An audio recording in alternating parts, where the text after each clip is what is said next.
Welcome back to The Explainer.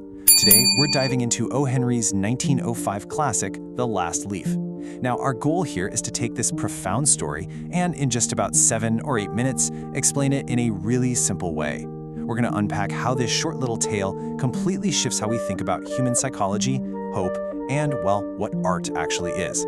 Let's just jump right in. Picture this. It's Greenwich Village, New York. Late autumn, 1905. It's a bitter, bitter cold scene.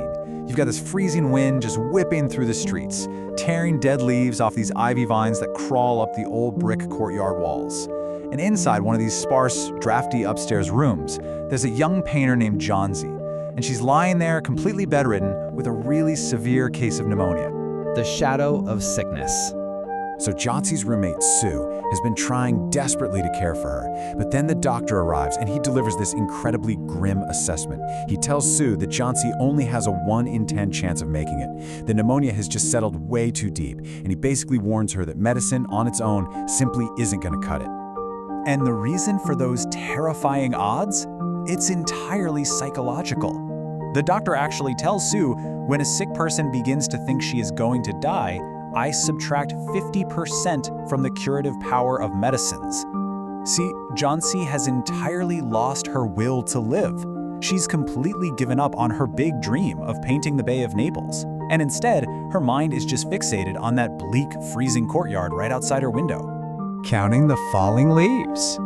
Now, Sue is trying her best to keep Johnsy's spirits up, chatting cheerfully about their future trip to Naples.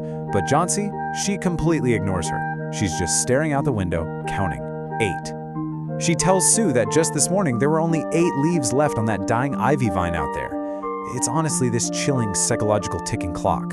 And the tension just ramps up so fast. Literally before Sue even walks back into the room with some broth, another leaf twists in the wind and drops. The count is down to 6.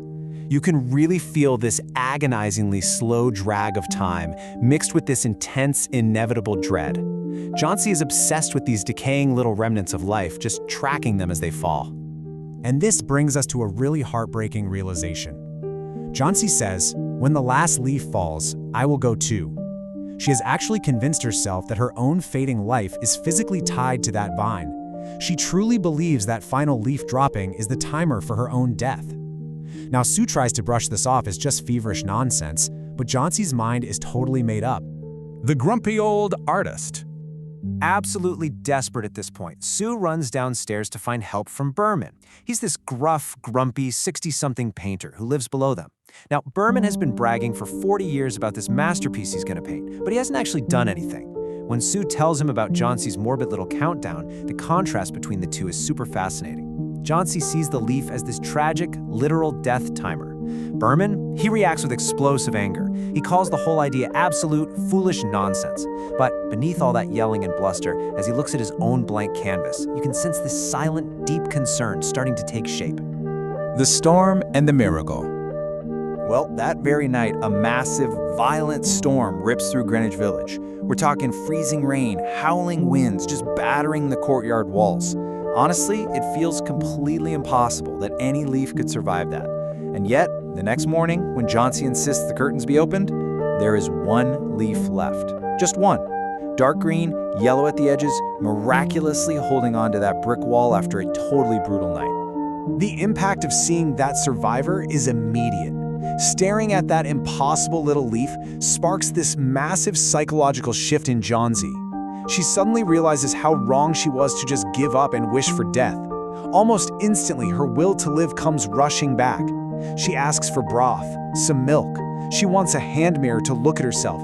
And most importantly, she starts dreaming about painting Naples again. That single simple leaf cured what modern medicine couldn't. The true masterpiece. So let's fast forward just a few days. Johnsy's well on the mend, but Sue comes in with some really heavy, tragic news about old Behrman downstairs. Let's walk through exactly what happened on that stormy night while Johnsy was sleeping. Behrman took a ladder, a lantern, and his paints out into that freezing, lashing rain. By the next morning, they found him soaked to the bone and freezing by the wall. The exposure was just too much for his age. And 2 days later, Behrman died of pneumonia. Sue tells Johnsy that outside they found Behrman's lantern still lit, his ladder, and a palette mixed with green and yellow paint. And then Sue asks her this incredibly profound question. It's one we kind of have to ask ourselves, too. Why did that last leaf never move in the wind? Why didn't it even tremble, even for a second, on that rough morning? Take a moment and just really think about that. Because he painted it. That right there is the emotional gut punch of this entire story. On the night of that storm, after the real last leaf had already blown away in the dark, grumpy old Bearman climbed up a ladder into the freezing rain, and he painted a leaf right onto that cold brick wall. He literally sacrificed his own life, putting his fragile lungs through that storm, just so that when Jauncey opened her curtains, she'd have something left to hold on to. And that brings us to the beautiful, heartbreaking moral of this explainer. The quote goes, "The greatest art is sometimes the kind no one ever hangs in a gallery." See, Bearman spent 40 years talking a big game about painting a masterpiece on canvas. He never actually did it.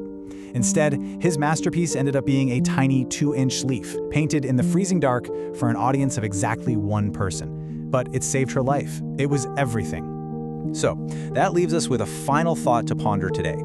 O. Henry's story brilliantly shows us the sheer power of perspective and what true, selfless sacrifice looks like. So I want to ask you, what are the leaves in your own life that give you hope when the storms hit? And looking at what Bearman did, how do you define a true masterpiece? Is it just something hanging in a museum, or is it an act that fundamentally changes someone else's life? Thanks so much for joining me for this explainer. Until next time, keep learning and keep looking out for those leaves of hope.